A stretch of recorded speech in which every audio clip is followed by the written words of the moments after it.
नाश्ते की मेज पर फैला हुआ सन्नाटा पुलिस के जाने के बाद भी खत्म नहीं हुआ।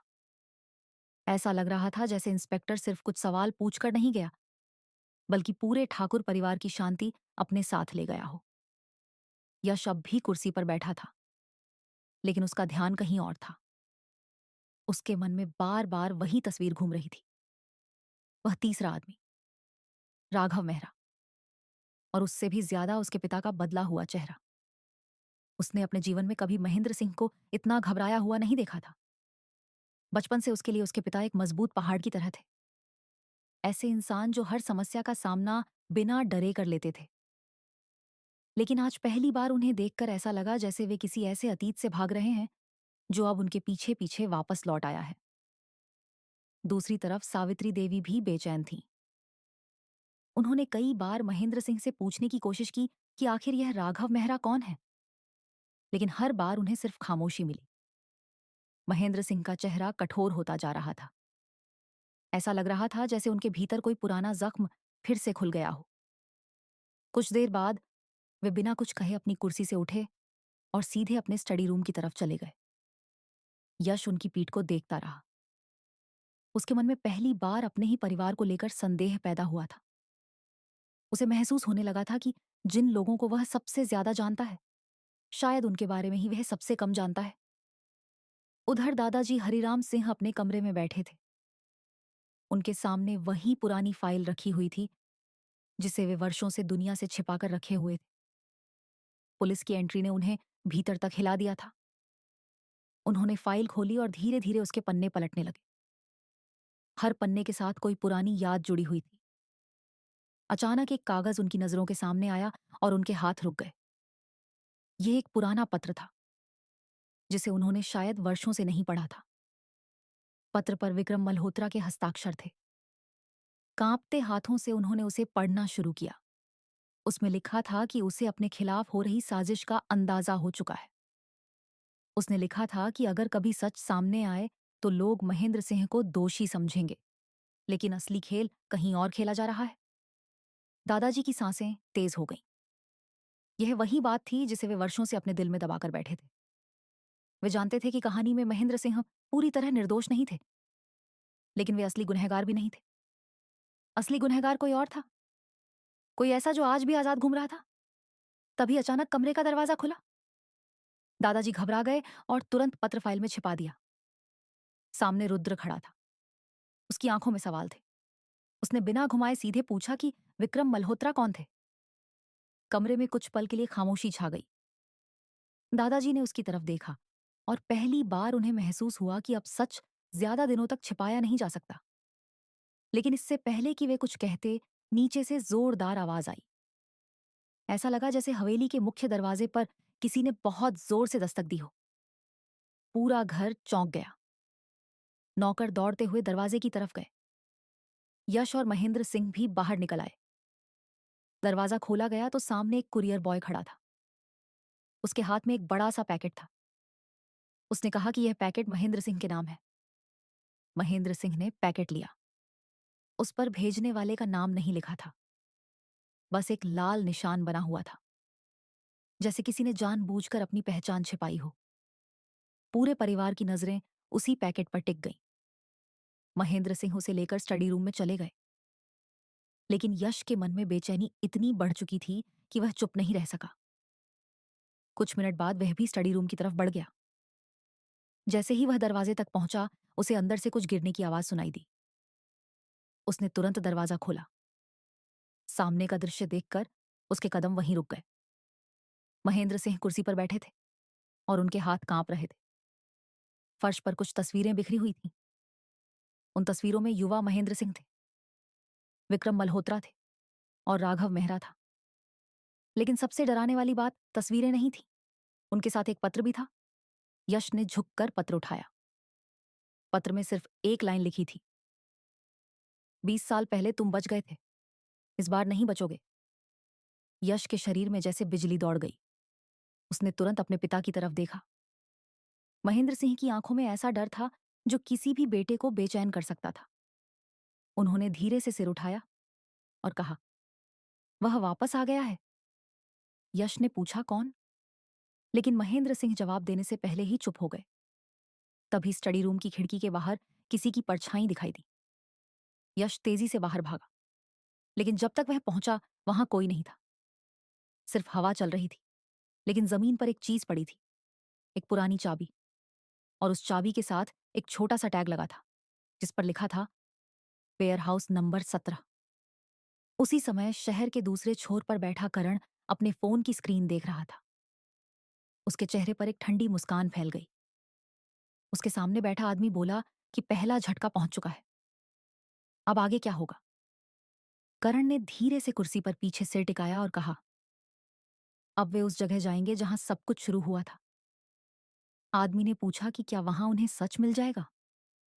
करण कुछ पल चुप रहा, फिर उसने कहा, नहीं, उन्हें सच का सिर्फ पहला टुकड़ा मिलेगा। और उसी समय ठाकुर हवेली में किसी को यह अंदाजा नहीं था कि वेयर हाउस नंबर 17 में सिर्फ पुराने दस्तावेज नहीं, बल्कि एक ऐसी चीज छिपी हुई थी जो पूरी कहानी की दिशा बदलने वाली थी। क्योंकि वहां मौजूद था एक वीडियो टेप, जिसे 20 साल पहले हमेशा के लिए नष्ट कर दिया गया समझा गया था।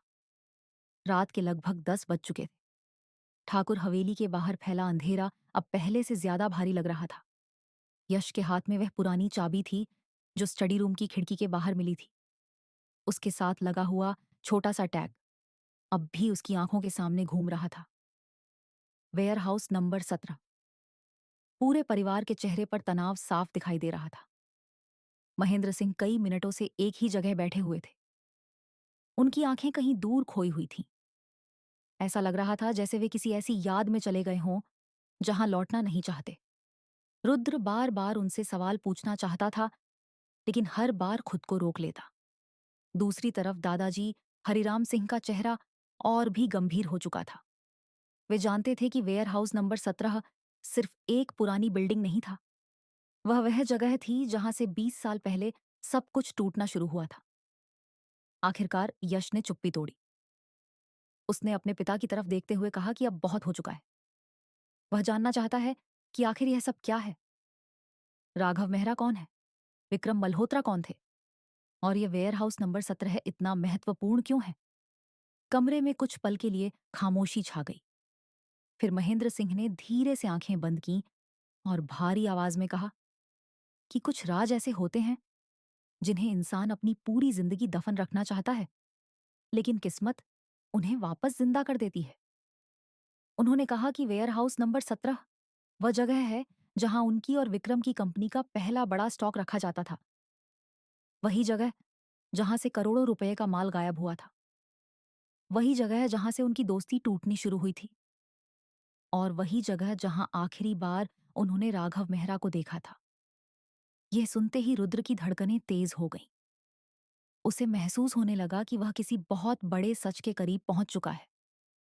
यश ने तुरंत कहा कि उन्हें वहां जाना चाहिए, लेकिन महेंद्र सिंह ने तुरंत मना कर दिया। उनकी आवाज में ऐसा डर था जो पहले कभी सुनाई नहीं दिया था। उन्होंने कहा कि उस जगह पर वापस जाना अच्छी बात नहीं होगी, लेकिन इस बार दादाजी ने उनकी बात काट दी। उन्होंने पहली बार सख्त स्वर में कहा कि अब पीछे हटने का समय खत्म हो चुका है। अगर सच नहीं खोजा गया तो यह आग पूरे परिवार को जला देगी। कमरे में मौजूद हर व्यक्ति दादाजी की तरफ देखने लगा। कुछ सेकंड बाद महेंद्र सिंह ने हार मान ली। आखिर फैसला हुआ कि अगली सुबह वेयर हाउस नंबर 17 जाया जाएगा। लेकिन उसी समय किसी को यह अंदाजा नहीं था कि कोई और भी उनकी हर बात सुन रहा था। हवेली के बाहर खड़ी एक काली कार में बैठा एक आदमी दूरबीन से खिड़की की तरफ देख रहा था। उसके होठों पर हल्की मुस्कान थी। उसने फोन उठाया और सिर्फ एक वाक्य कहा, वे फंस चुके हैं। उधर दूसरी तरफ काव्या अपने कमरे में बैठी हुई थी। पिछले कुछ दिनों में उसकी जिंदगी इतनी तेजी से बदल गई थी कि उसे खुद समझ नहीं आ रहा था कि वह किस दिशा में जा रही है। करण की बातें उसके दिमाग में लगातार घूम रही थीं। वह जितना इस मामले से दूर रहना चाहती थी, उतना ही यह मामला उसे अपने अंदर खींचता जा रहा था। तभी उसके फोन पर एक संदेश आया। नंबर अनजान था। उसने संदेश खोला। स्क्रीन पर सिर्फ एक लोकेशन दिखाई दे रही थी। नीचे लिखा था, अगर सच जानना है तो कल सुबह यहां आना, अकेले। काव्या की सांसें रुक गईं। लोकेशन देखकर उसकी आंखें फैल गईं। वह वही जगह थी, वेयरहाउस नंबर 17। उसका दिल जोर-जोर से धड़कने लगा। आखिर उसे वहां कौन बुला रहा था? कर्ण या कोई और? उसने तुरंत कर्ण को फोन मिलाया, लेकिन फोन बंद था। पहली बार उसे महसूस हुआ कि शायद वह भी किसी ऐसे खेल का हिस्सा बन चुकी है जिसके नियम उसे नहीं पता। अगली सुबह आसमान पर बादल छाए हुए थे। मौसम अजीब सा था। ऐसा लग रहा था जैसे प्रकृति खुद किसी आने वाले तूफान की तैयारी कर रही हो। महेंद्र सिंह, यश, रुद्र और दादाजी एक कार में वेयरहाउस नंबर 17 की तरफ बढ़ रहे थे। रास्ते भर किसी ने कोई बात नहीं की। हर कोई अपने विचारों में खोया हुआ था। लगभग 40 मिनट बाद उनकी कार शहर के पुराने औद्योगिक इलाके में पहुंची। वहां अब ज्यादातर फैक्ट्रियां बंद पड़ी थीं। टूटी हुई दीवारें, जंग लगे गेट और सुनसान सड़कें उस जगह को और डरावना बना रही थीं। आखिरकार उनकी कार एक विशाल लेकिन जर्जर इमारत के सामने रुकी। लोहे के गेट पर धुंधले अक्षरों में लिखा था, वेयरहाउस नंबर 17। यश ने गेट खोला। जंग लगी आवाज पूरे इलाके में गूंज उठी। वे चारों धीरे धीरे अंदर दाखिल हुए। हर तरफ धूल जमी हुई थी। ऐसा लग रहा था जैसे वर्षों से यहां कोई नहीं आया। लेकिन कुछ कदम आगे बढ़ते ही रुद्र रुक गया। जमीन पर ताजे पैरों के निशान बने हुए थे। इसका मतलब साफ था, कोई हाल ही में यहां आया था। उन निशानों का पीछा करते हुए वे वेयरहाउस के पिछले हिस्से तक पहुंचे। वहां एक पुराना कमरा था जिसका दरवाजा आधा खुला हुआ था। महेंद्र सिंह का चेहरा अचानक पीला पड़ गया। उन्होंने फुसफुसाते हुए कहा कि यही वह कमरा है, यही वह जगह जहां 20 साल पहले आखिरी मीटिंग हुई थी। यश ने धीरे से दरवाजा खोला। अंदर अंधेरा था। रुद्र ने टॉर्च जलाई। रोशनी जैसे ही कमरे में फैली, सबकी नजर सामने रखी एक मेज पर पड़ी। मेज पर धूल से ढका हुआ एक पुराना वीडियो टेप रखा था। उसके ऊपर एक चिट्ठी रखी हुई थी। यश ने चिट्ठी उठाई। उसमें सिर्फ एक लाइन लिखी थी, सच देखने की हिम्मत है तो ये टेप चलाओ। कमरे में सन्नाटा छा गया। दादाजी की सांसें तेज हो गईं। महेंद्र सिंह के चेहरे पर डर साफ दिखाई देने लगा। और तभी कमरे के कोने से किसी के ताली बजाने की आवाज आई। सबने एक साथ मुड़कर देखा। अंधेरे से एक परछाई बाहर निकल रही थी। जैसे जैसे वह रोशनी में आई, महेंद्र सिंह की आंखें फैलती चली गईं। क्योंकि सामने खड़ा आदमी राघव मेहरा नहीं था, लेकिन वह इंसान था जिसे पूरा परिवार पिछले 20 साल से मरा हुआ समझ रहा था। विक्रम मल्होत्रा का छोटा भाई, अर्जुन मल्होत्रा। वेयरहाउस नंबर 17 के उस अंधेरे कमरे में कुछ पल के लिए समय जैसे थम गया। टॉर्च की रोशनी सीधे उस आदमी के चेहरे पर पड़ रही थी जो धीरे धीरे आगे बढ़ रहा था। महेंद्र सिंह की आंखें फैल चुकी थीं। उनके होंठ कांप रहे थे। दादाजी हरिराम सिंह कुर्सी का सहारा लेकर खड़े थे। यश और रुद्र समझ ही नहीं पा रहे थे कि आखिर ऐसा क्या हो गया है जिसने उनके पिता और दादाजी को इस हालत में पहुंचा दिया। सामने खड़ा आदमी लगभग 60 साल का लग रहा था। चेहरे पर उम्र की लकीरें थीं, लेकिन आंखों में गुस्सा आज भी जिंदा था। उसने कुछ कदम आगे बढ़कर महेंद्र सिंह की तरफ देखा और हल्की मुस्कान के साथ बोला, बहुत साल हो गए महेंद्र, लेकिन लगता है तुमने मुझे पहचान लिया। महेंद्र सिंह के मुंह से मुश्किल से शब्द निकले। उन्होंने फुसफुसाते हुए कहा, अर्जुन। यह नाम सुनते ही यश और रुद्र ने एक दूसरे की तरफ देखा। यही वह नाम था जिसे उन्होंने आज पहली बार सुना था। अर्जुन मल्होत्रा, विक्रम मल्होत्रा का छोटा भाई। लेकिन अगर वह जिंदा था तो फिर पिछले 20 सालों से कहां था? और सबसे बड़ा सवाल, वह अचानक आज क्यों सामने आया था? अर्जुन धीरे धीरे उस पुरानी मेज तक गया जहां वीडियो टेप रखा था। उसने टेप को हाथ में उठाया और धूल साफ करते हुए कहा कि कुछ सच ऐसे होते हैं जिन्हें लोग मार देना चाहते हैं, लेकिन सच की सबसे बड़ी ताकत यही होती है कि वह मरता नहीं, बस सही समय का इंतजार करता है। उसकी आवाज में दर्द भी था और नफरत भी। उसने यश और रुद्र की तरफ देखा। दोनों उसकी बात ध्यान से सुन रहे थे। अर्जुन ने कहा कि शायद इन दोनों लड़कों को आज तक यह नहीं बताया गया कि उनके परिवार और मल्होत्रा परिवार के बीच क्या हुआ था। उसने कहा कि जब उसका बड़ा भाई विक्रम बर्बाद हुआ, तब सिर्फ उसका कारोबार नहीं टूटा था, पूरा परिवार टूट गया था। उनकी माँ सदमे में बीमार पड़ गई थी। रिश्तेदारों ने मुंह मोड़ लिया था। दोस्तों ने साथ छोड़ दिया था। और फिर एक दिन विक्रम की मौत हो गई। अर्जुन की आंखें लाल हो गईं। उसने कहा कि उस दिन उसने कसम खाई थी कि वह सच दुनिया के सामने लाकर रहेगा।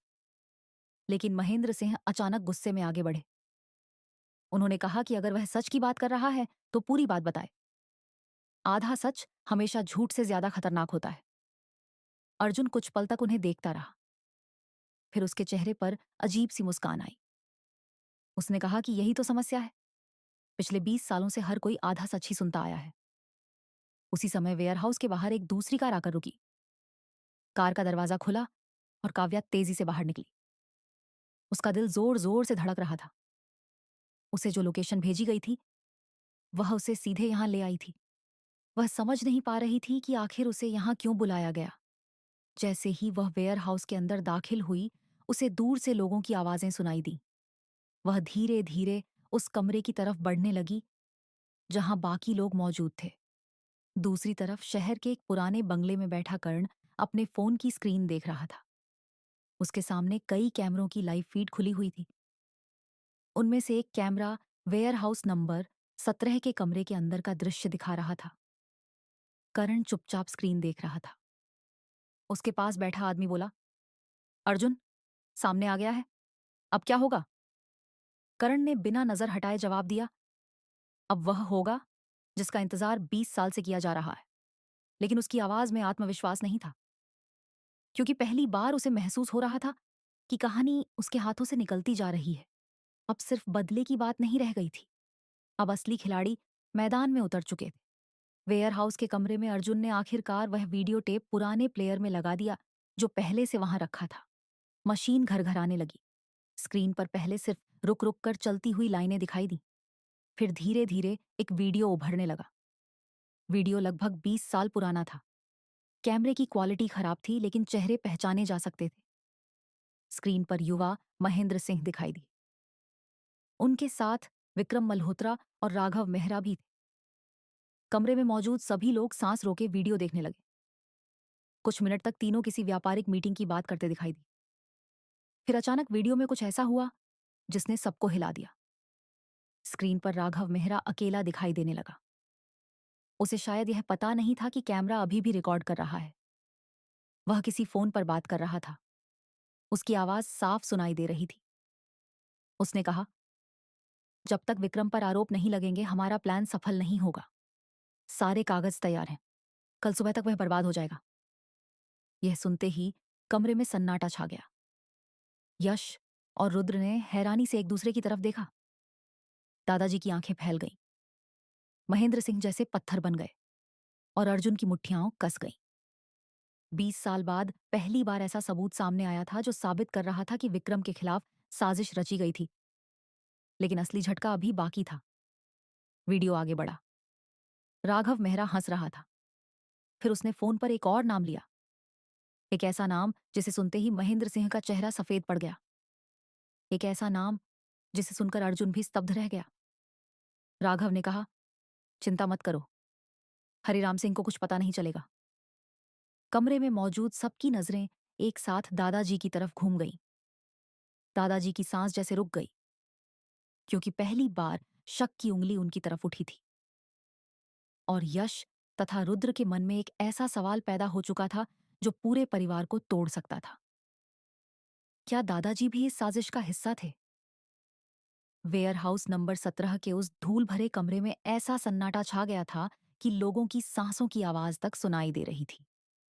पुराने टीवी स्क्रीन पर वीडियो रुक चुका था, लेकिन उसके आखिरी शब्द अब भी सबके कानों में गूंज रहे थे। हरिराम सिंह को कुछ पता नहीं चलेगा। यह सिर्फ एक वाक्य था, लेकिन इस एक वाक्य ने पूरे कमरे का माहौल बदल दिया था। कुछ सेकंड पहले तक सबका शक राघव मेहरा पर था, लेकिन अब पहली बार दादाजी का नाम भी इस रहस्य के बीच आ गया था। यश की नजरें अपने दादाजी पर टिक गईं। बचपन से वह उन्हें परिवार का सबसे ईमानदार और सम्मानित इंसान मानता आया था। रुद्र भी स्तब्ध था। अर्जुन मल्होत्रा के चेहरे पर गुस्सा साफ दिखाई दे रहा था। महेंद्र सिंह ने तुरंत दादाजी की तरफ देखा। उनके चेहरे पर घबराहट नहीं, बल्कि दर्द था, जैसे कोई पुराना घाव फिर से खुल गया हो। दादाजी कुछ क्षणों तक चुप खड़े रहे। फिर उन्होंने धीरे से कुर्सी का सहारा लिया और बैठ गए। उनकी आंखों में नमी थी। उन्होंने भारी आवाज में कहा कि वीडियो को पूरा देखा जाए। सिर्फ एक लाइन सुनकर फैसला नहीं किया जा सकता। लेकिन कमरे में मौजूद किसी भी इंसान के लिए अब शांत रहना आसान नहीं था।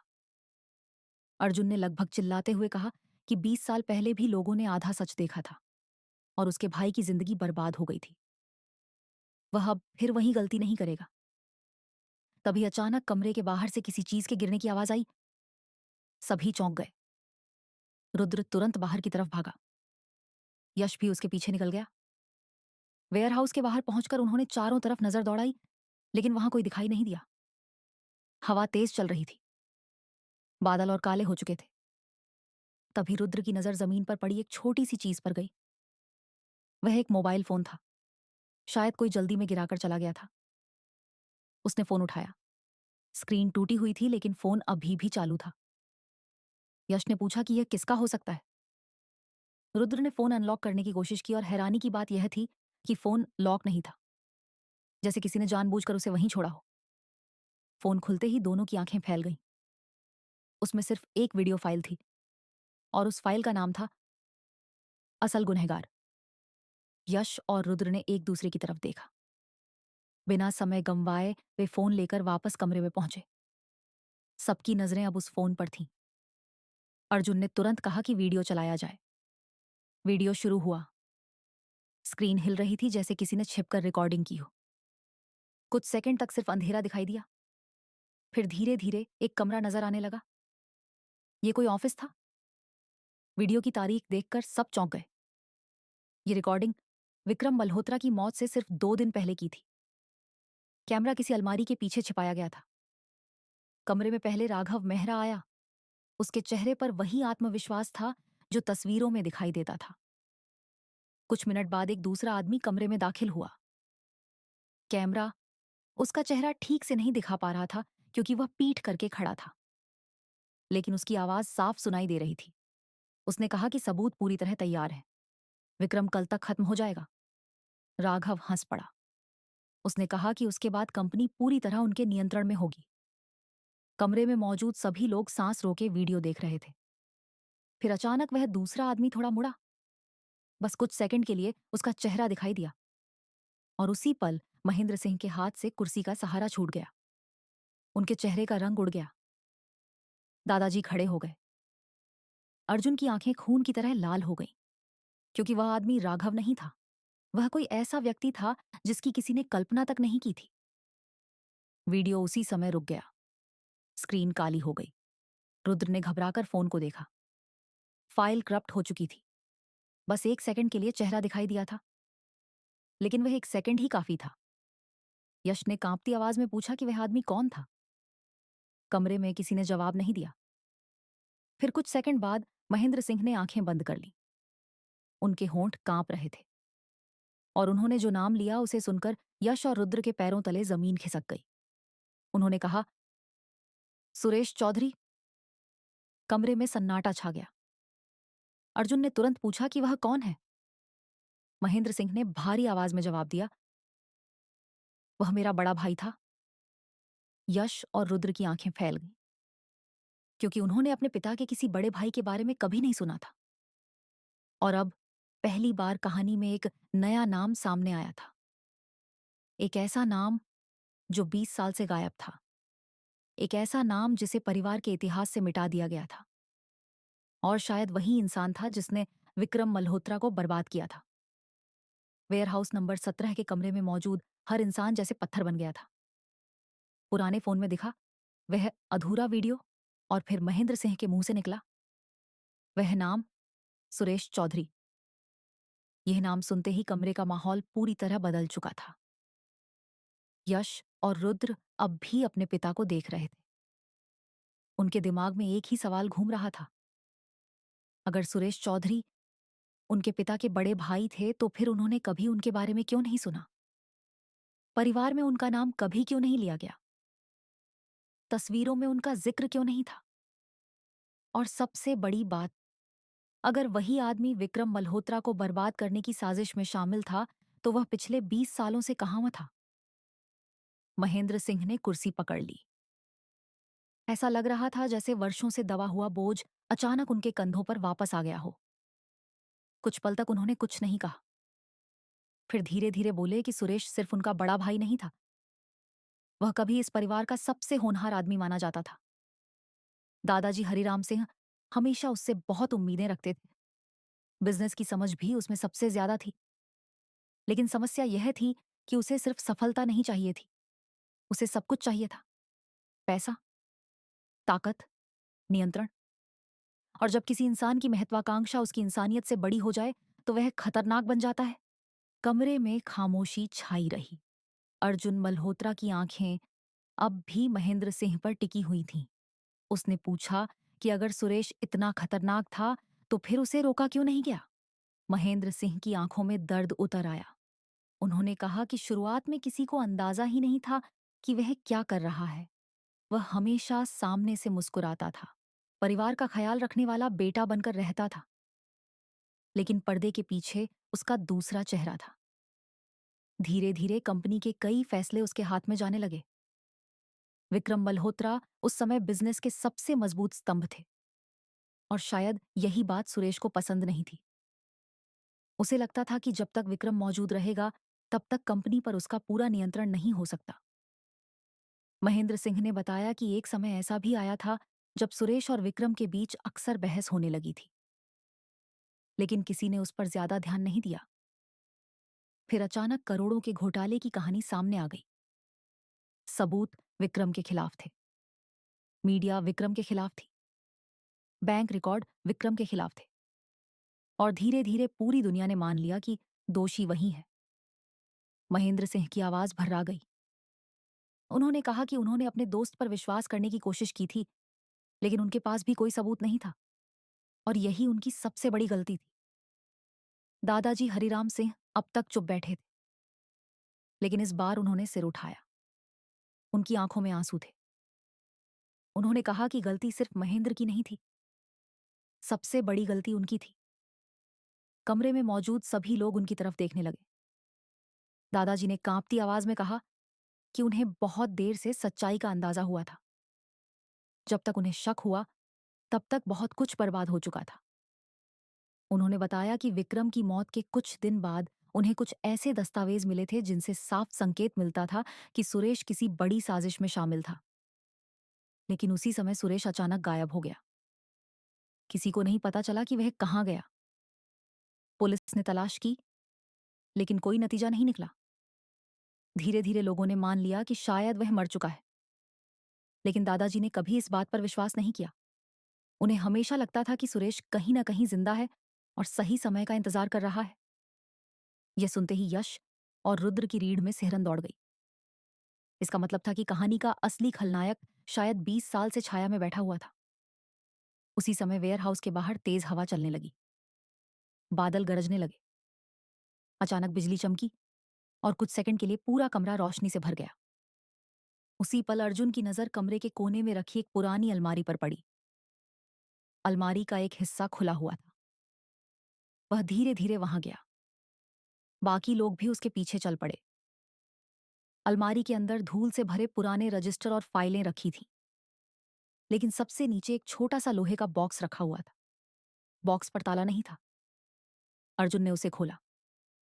जैसे ही ढक्कन खुला, सबकी सांसें रुक गईं।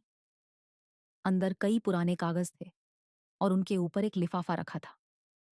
लिफाफे पर मोटे अक्षरों में लिखा था, अगर यह तुम्हारे हाथ में पहुंचे तो समझो मैं मर चुका हूं। नीचे हस्ताक्षर थे, विक्रम मल्होत्रा। कमरे में सन्नाटा छा गया। अर्जुन के हाथ कांपने लगे। महेंद्र सिंह की आंखें फैल गईं।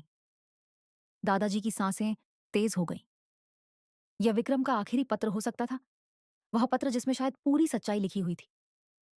अर्जुन ने कांपते हाथों से लिफाफा खोला। अंदर कई पन्ने थे। उसने पहला पन्ना पढ़ना शुरू किया। कुछ लाइनें पढ़ते ही उसके चेहरे का रंग उड़ गया। उसकी आंखें फैलती चली गईं।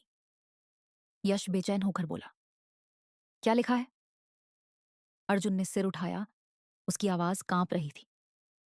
फिर उसने एक ऐसा वाक्य बोला जिसने वहां मौजूद हर इंसान की दुनिया हिला दी। विक्रम ने लिखा है कि असली गुनहगार सिर्फ सुरेश नहीं था। कमरे में मौजूद सभी लोग स्तब्ध रह गए। अर्जुन ने अगली लाइन पढ़ी। उसके हाथ कांपने लगे और फिर उसने धीमी आवाज में कहा, उसने लिखा है कि सुरेश अकेला नहीं था, उसके साथ परिवार का ही एक और आदमी मिला हुआ था। अब कमरे में ऐसा सन्नाटा था जैसे किसी ने हवा तक रोक दी हो, क्योंकि अगर यह सच था तो ठाकुर परिवार के अंदर अभी भी एक गद्दार मौजूद था, या कम से कम कभी था। और शायद उसी गद्दार की वजह से 20 साल पुराना सच आज तक दफन रहा। वेयर हाउस नंबर 17 के उस पुराने कमरे में खड़े हर इंसान की धड़कनें जैसे एक साथ रुक गई थीं। अर्जुन मल्होत्रा के हाथ में विक्रम का आखिरी पत्र था और उसके शब्द किसी बम की तरह फट रहे थे। कुछ सेकंड पहले तक सबको लग रहा था कि कहानी का केंद्र सिर्फ सुरेश चौधरी है, लेकिन अब विक्रम की लिखावट ने सब कुछ बदल दिया था। सुरेश अकेला नहीं था। यह वाक्य कमरे की दीवारों से टकराकर जैसे बार बार लौट रहा था। यश की आंखें अर्जुन पर टिकी थीं। रुद्र की मुट्ठियां कस चुकी थीं। महेंद्र सिंह के चेहरे पर ऐसा तनाव था जैसे उन्हें किसी पुराने डर के सच हो जाने का इंतजार हो। दादाजी हरिराम सिंह कुर्सी पर बैठे थे, लेकिन उनके चेहरे की रंगत उड़ चुकी थी। अर्जुन ने कांपते हाथों से अगला पन्ना खोला और पढ़ना जारी रखा। विक्रम ने लिखा था कि उसे अपनी मौत से कुछ दिन पहले यह समझ आ गया था कि उसके खिलाफ जो खेल खेला जा रहा है वह किसी एक आदमी का काम नहीं हो सकता। कंपनी के रिकॉर्ड बदलने के लिए अंदर की जानकारी चाहिए थी, बैंक दस्तावेजों तक पहुंच चाहिए थी, और सबसे बड़ी बात यह कि उसके हर कदम की खबर पहले से किसी को मिल रही थी। इसका मतलब साफ था, उसके आसपास कोई ऐसा था जिस पर वह भरोसा करता था, लेकिन वही इंसान उसकी पीठ में छुरा घोंप रहा था। विक्रम ने पत्र में लिखा था कि उसने उस व्यक्ति का नाम जान लिया है, लेकिन उसके पास उसे बेनकाब करने का समय नहीं बचा। वह जानता था कि उसके चारों तरफ जाल बिछ चुका है, इसलिए उसने यह पत्र छिपा दिया ताकि एक दिन सच सामने आ सके। अर्जुन की आवाज धीरे धीरे भारी होती जा रही थी। उसने अगली लाइन पढ़ी और अचानक उसकी आंखें फैल गईं। कुछ सेकंड तक वह चुप रहा। कमरे में मौजूद सभी लोग बेचैन हो उठे। यश ने लगभग चिल्लाते हुए पूछा कि आखिर पत्र में क्या लिखा है। अर्जुन ने धीरे धीरे सिर उठाया। उसके चेहरे पर अविश्वास साफ दिखाई दे रहा था। उसने कहा कि विक्रम ने उस आदमी का नाम सीधे नहीं लिखा, लेकिन एक संकेत छोड़ा है। उसने लिखा है कि वह आदमी परिवार का सदस्य था, लेकिन खून का नहीं। यह सुनते ही सब एक दूसरे की तरफ देखने लगे। महेंद्र सिंह के चेहरे पर अचानक एक अजीब सा बदलाव आया, जैसे कोई पुरानी याद उनके दिमाग में कौंध गई हो। दादाजी की आंखें भी फैल गईं। अर्जुन ने आगे बढ़ा। विक्रम ने लिखा था कि वह आदमी हमेशा परिवार के सबसे वफादार लोगों में गिना जाता था। वह घर के हर राज से परिचित था, हर कमरे तक उसकी पहुंच थी, और सबसे खतरनाक बात यह थी कि किसी को उस पर कभी शक नहीं हुआ। कमरे में मौजूद हर व्यक्ति अब समझने की कोशिश कर रहा था कि आखिर यह किसकी तरफ इशारा है। तभी महेंद्र सिंह अचानक कुर्सी से उठ खड़े हुए। उनके चेहरे का रंग उड़ चुका था। उन्होंने बहुत धीमी आवाज में एक नाम लिया, धर्मपाल। कमरे में फिर सन्नाटा छा गया। यश और रुद्र ने हैरानी से अपने पिता की तरफ देखा। धर्मपाल नाम उन्होंने बचपन में कई बार सुना था। वह उनके दादा के समय से परिवार के साथ काम करने वाला सबसे पुराना आदमी था। लगभग 30 साल तक उसने ठाकुर परिवार की सेवा की थी। वह घर का हिस्सा माना जाता था। लेकिन 10 साल पहले अचानक उसकी मौत की खबर आई थी, और उसके बाद किसी ने उसका नाम तक नहीं लिया। अर्जुन ने तुरंत पूछा कि धर्मपाल कौन था।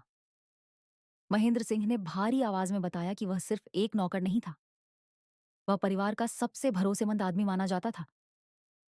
कंपनी के पुराने रिकॉर्ड तक उसकी पहुंच थी। वह सुरेश के भी बहुत करीब था, लेकिन कभी किसी ने उस पर शक नहीं किया। दादाजी ने सिर झुका लिया। अब उनके चेहरे पर ऐसा भाव था जैसे कोई पुराना अपराध उन्हें फिर से परेशान कर रहा हो। उन्होंने धीरे से कहा कि उन्हें याद है, एक बार विक्रम ने धर्मपाल के बारे में कुछ कहा था, लेकिन उस समय किसी ने उसकी बात गंभीरता से नहीं ली। और फिर कुछ महीनों बाद विक्रम की मौत हो गई। तभी अचानक वेयरहाउस के बाहर किसी कार के ब्रेक लगाने की तेज आवाज सुनाई दी। सब चौंक गए। रुद्र तुरंत बाहर की तरफ दौड़ा। यश और अर्जुन भी उसके पीछे निकल गए। बाहर पहुंचकर उन्होंने देखा कि एक काली एसयूवी धूल उड़ाती हुई गेट के पास रुकी हुई थी। कार का दरवाजा खुला और जो आदमी बाहर निकला उसे देखकर सबकी आंखें फैल गईं। वह कर्ण था, लेकिन इस बार उसके चेहरे पर वही गुस्सा नहीं था जो पहले दिखाई देता था। उसकी आंखों में डर था, असली डर। वह तेजी से उनकी तरफ आया और बिना किसी भूमिका के बोला कि उन्हें तुरंत वहां से निकलना होगा। अर्जुन गुस्से में उसकी तरफ बढ़ा, लेकिन कर्ण ने उसकी बात काट दी। उसने कहा कि उनके पास समय नहीं है। राघव मेहरा को पता चल चुका है कि पत्र मिल गया है। ये सुनते ही सबके चेहरे बदल गए। कर्ण ने जेब से अपना फोन निकाला और एक तस्वीर दिखाई। तस्वीर देखकर रुद्र की सांस रुक गई। वह तस्वीर वेयरहाउस नंबर 17 की थी, लेकिन तस्वीर लाइव नहीं थी। वह किसी ड्रोन कैमरे से ली गई थी। इसका मतलब था कि कोई उन्हें अभी भी देख रहा था।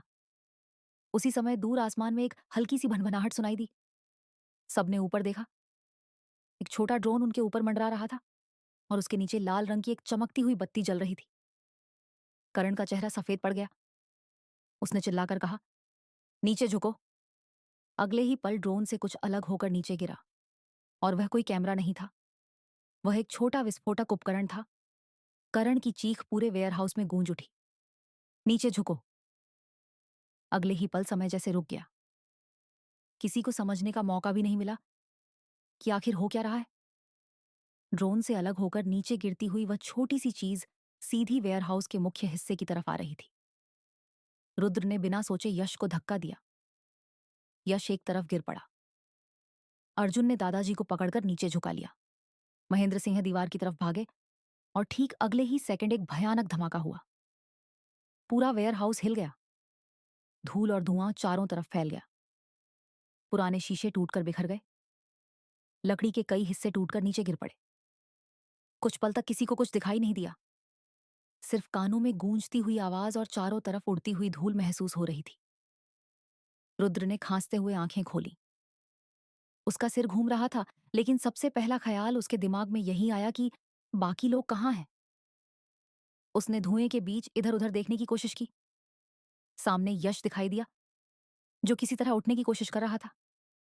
अर्जुन जमीन पर गिरा हुआ था, लेकिन होश में था। दादाजी को हल्की चोट लगी थी, लेकिन वे सुरक्षित थे। तभी रुद्र की नजर महेंद्र सिंह पर गई। उनके माथे से खून बह रहा था। शायद कोई लकड़ी का टुकड़ा आकर लगा था। लेकिन सबसे ज्यादा डराने वाली बात यह थी कि वे बिल्कुल चुप थे। उनकी नजरें कहीं दूर टिकी हुई थीं, जैसे उन्हें किसी और चीज ने डरा दिया हो। धुआं धीरे धीरे छूटने लगा।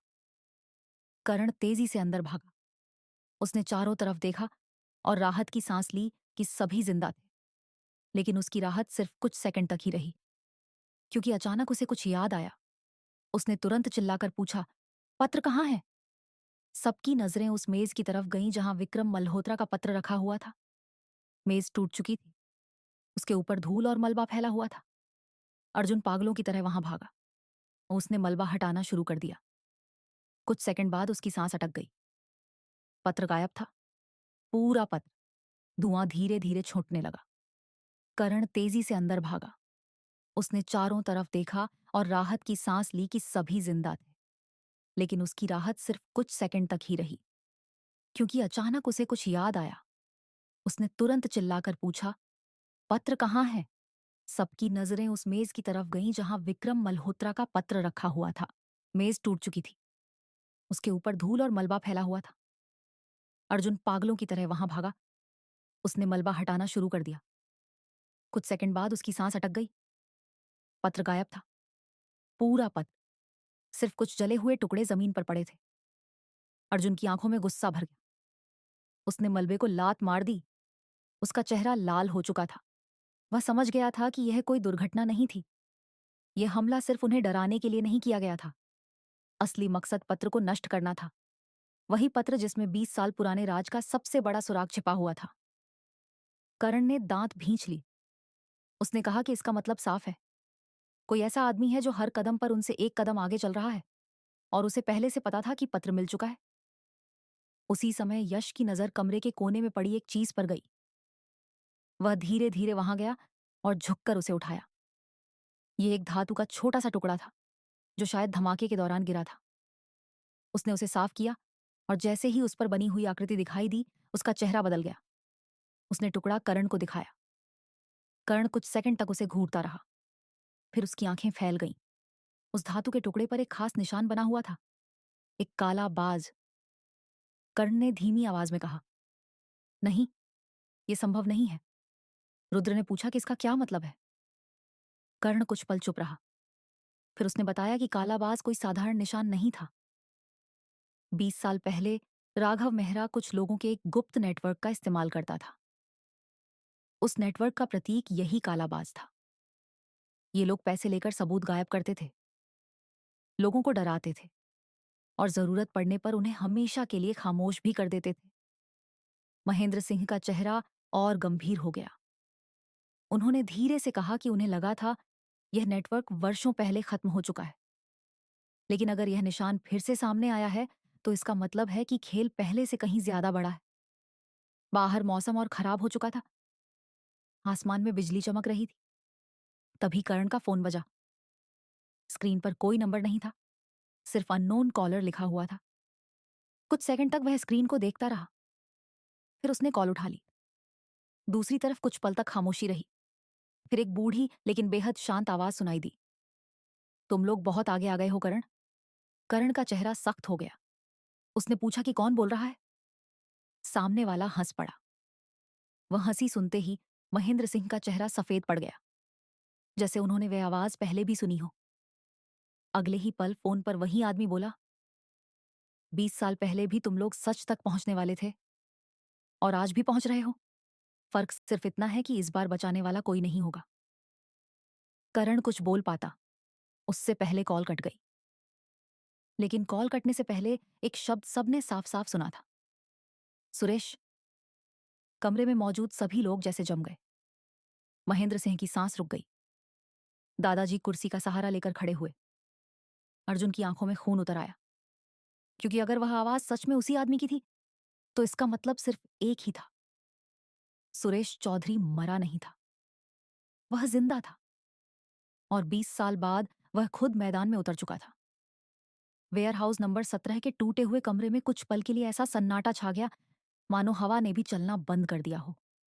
करण के हाथ में अब भी फोन था। कॉल कट चुकी थी, लेकिन उस आखिरी शब्द की गूंज सबके कानों में अब भी घूम रही थी, सुरेश। महेंद्र सिंह की आंखें खाली हो चुकी थीं। उनका चेहरा देखकर साफ लग रहा था कि उन्होंने सिर्फ एक नाम नहीं सुना, बल्कि अपने जीवन का सबसे बड़ा डर फिर से जीवित होते देख लिया है। दादाजी हरिराम सिंह की उंगलियां कांप रही थीं। अर्जुन मल्होत्रा की मुट्ठियां इतनी कस चुकी थीं कि उनकी नसें साफ दिखाई देने लगी थीं। यश और रुद्र एक दूसरे की तरफ देख रहे थे, लेकिन दोनों के पास कोई शब्द नहीं थे। 20 साल से जिसे लोग या तो मरा हुआ समझते रहे या हमेशा के लिए गायब, वह अचानक फिर से उनकी जिंदगी में लौट आया था। लेकिन सबसे खतरनाक बात यह थी कि वह सिर्फ जिंदा नहीं था, वह उन सब पर नजर भी रख रहा था।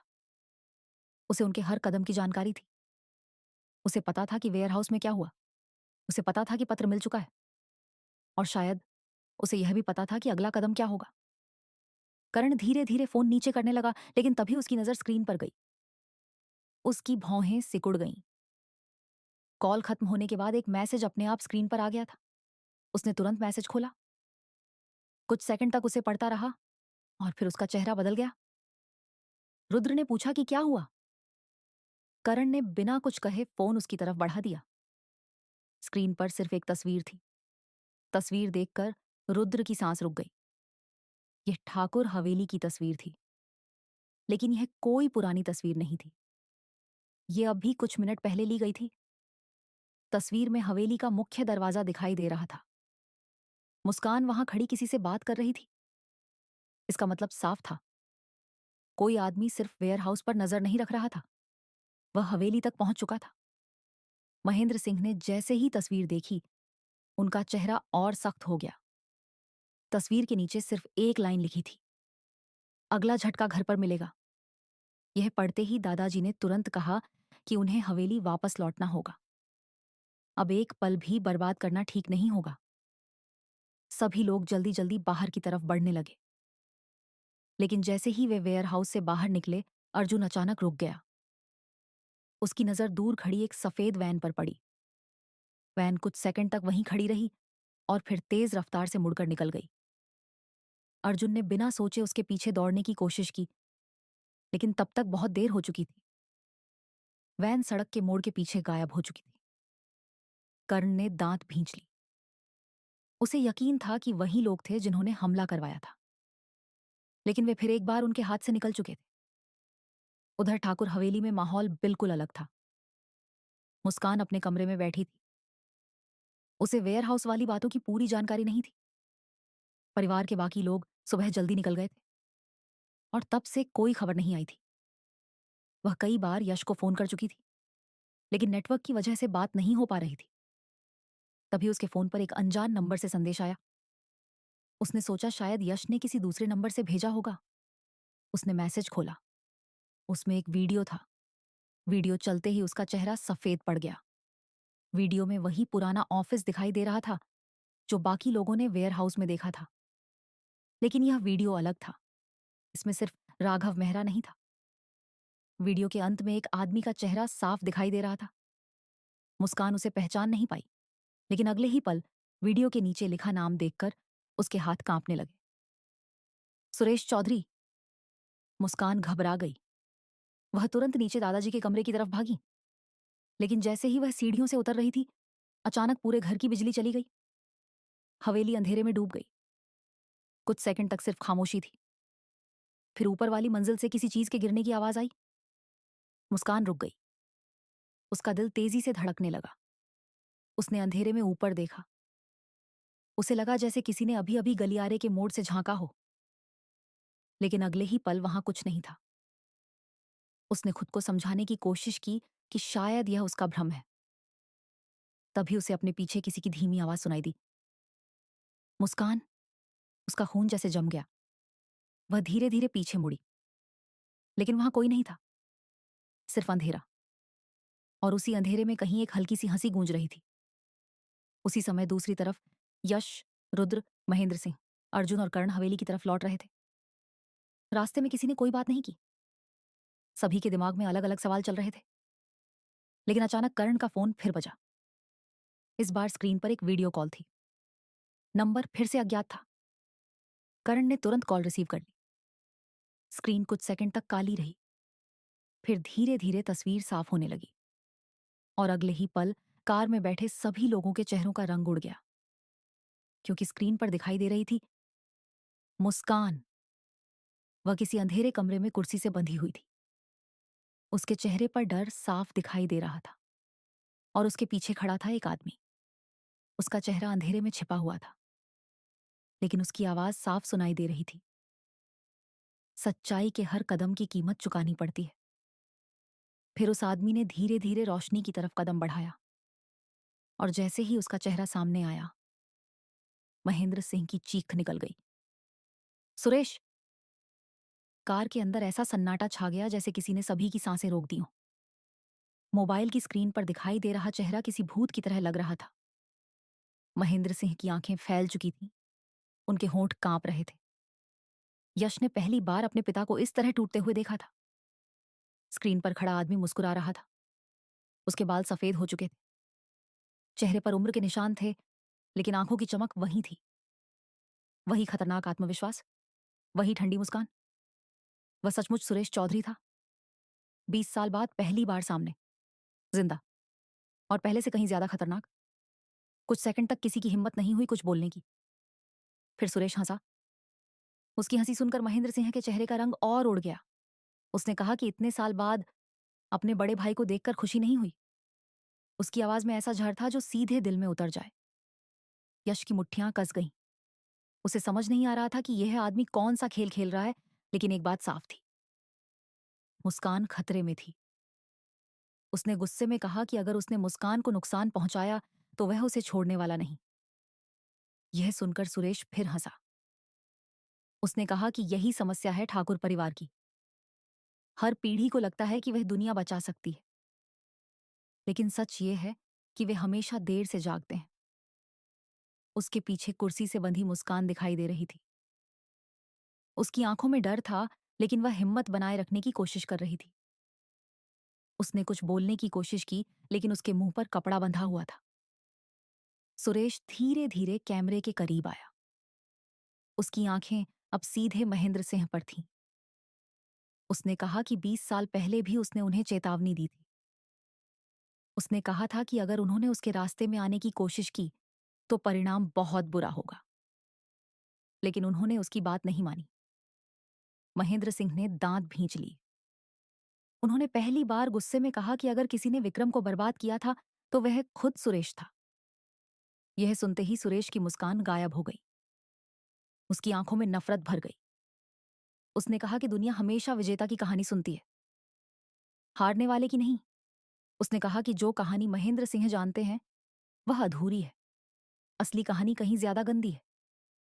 और अगर सच सामने आया तो सिर्फ मल्होत्रा परिवार नहीं, बल्कि ठाकुर परिवार भी बर्बाद हो जाएगा। कार के अंदर बैठे सभी लोग उसकी बातें सुन रहे थे। अर्जुन मल्होत्रा का चेहरा लाल हो चुका था। उसने फोन के पास आकर चिल्लाकर पूछा कि आखिर विक्रम की मौत के पीछे कौन था। कुछ सेकंड तक सुरेश चुप रहा। फिर उसने मुस्कुराकर कहा कि अगर वह सच जानना चाहता है तो उसे अपनी नफरत पर दोबारा सोचना होगा, क्योंकि जिस आदमी को वह 20 साल से दोषी मानता आया है, शायद वह असली गुनहगार ही ना हो। यह सुनकर अर्जुन जैसे पत्थर बन गया। उधर हवेली में अंधेरा अब भी छाया हुआ था। जनरेटर किसी वजह से चालू नहीं हो रहा था। नौकर घबराए हुए इधर उधर दौड़ रहे थे, लेकिन उन्हें नहीं पता था कि असली खतरा हवेली के अंदर ही मौजूद था। ऊपर दूसरी मंजिल के गलियारे में काव्या अपने कमरे से बाहर निकली। उसने बिजली जाते ही नीचे जाने का सोचा था, लेकिन तभी उसे किसी के कदमों की आवाज सुनाई दी। वह रुक गई। अंधेरे में उसे दूर एक परछाई दिखाई दी। पहले उसे लगा कि कोई नौकर होगा, लेकिन अगले ही पल वह परछाई दीवार के पीछे गायब हो गई।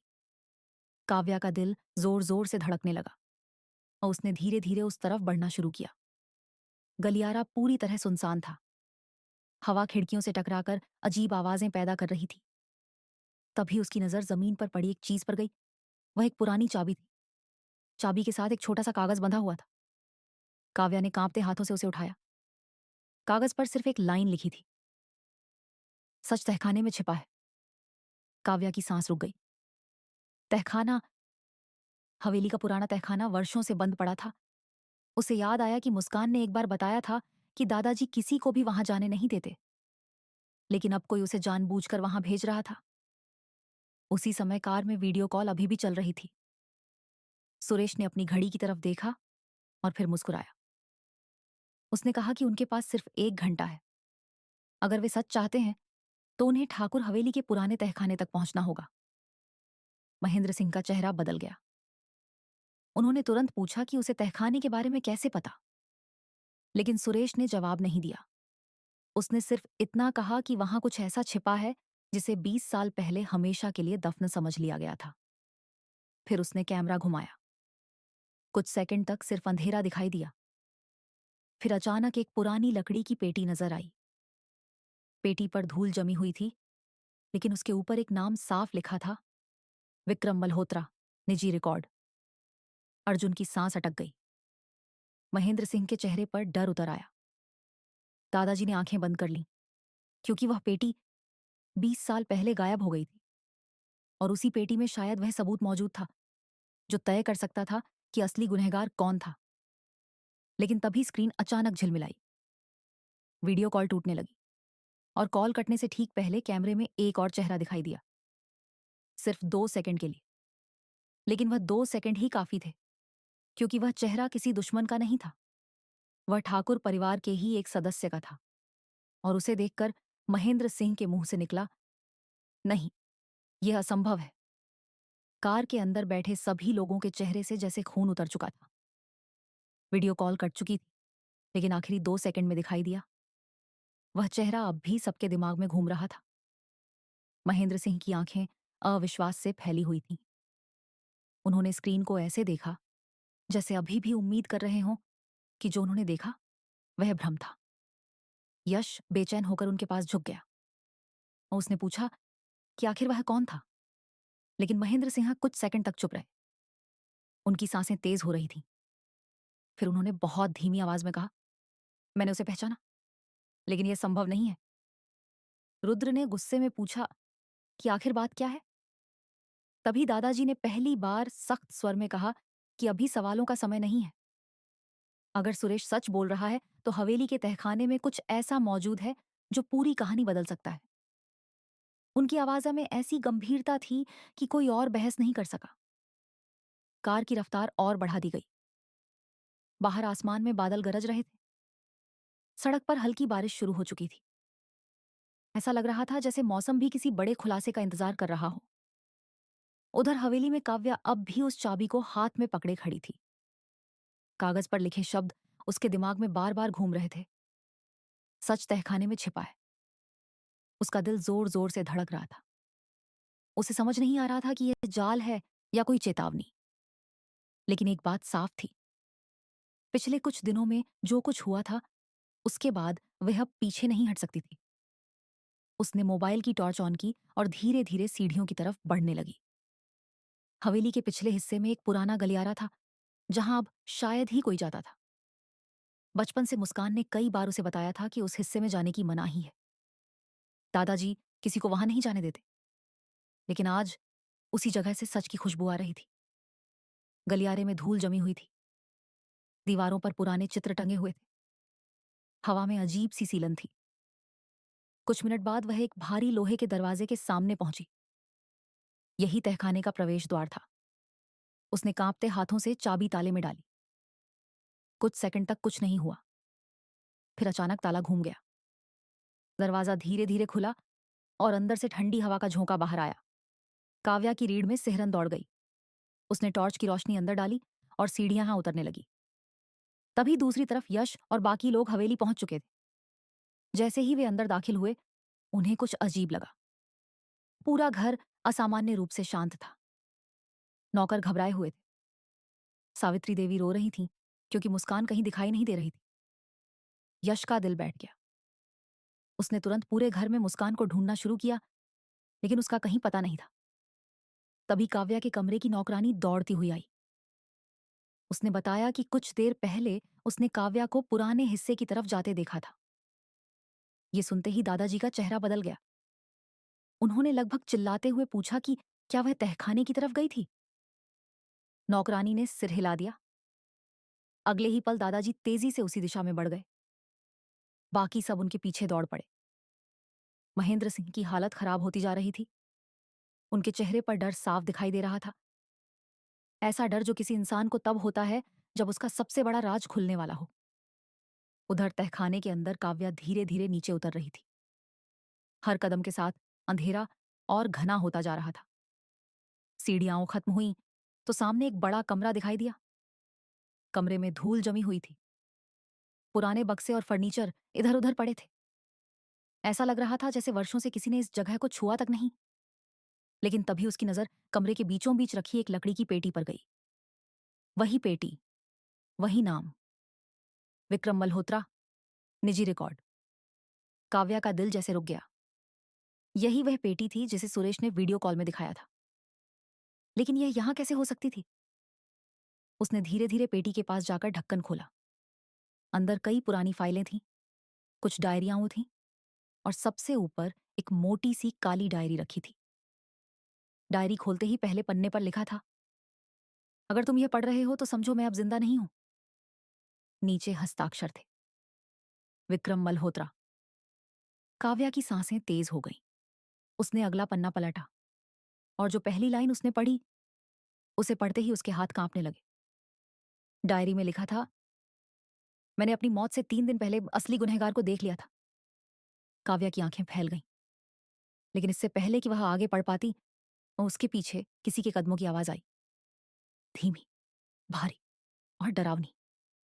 काव्या धीरे धीरे पीछे मुड़ी। टॉर्च की रोशनी कांप रही थी। अंधेरे में एक आदमी खड़ा था। उसका चेहरा छाया में छिपा हुआ था, लेकिन उसकी आवाज साफ सुनाई दी। कुछ राज दफन ही अच्छे लगते हैं। काव्या का दिल जैसे धड़कना भूल गया, क्योंकि वह आवाज उसने पहले भी सुनी थी। और वह आवाज सुरेश चौधरी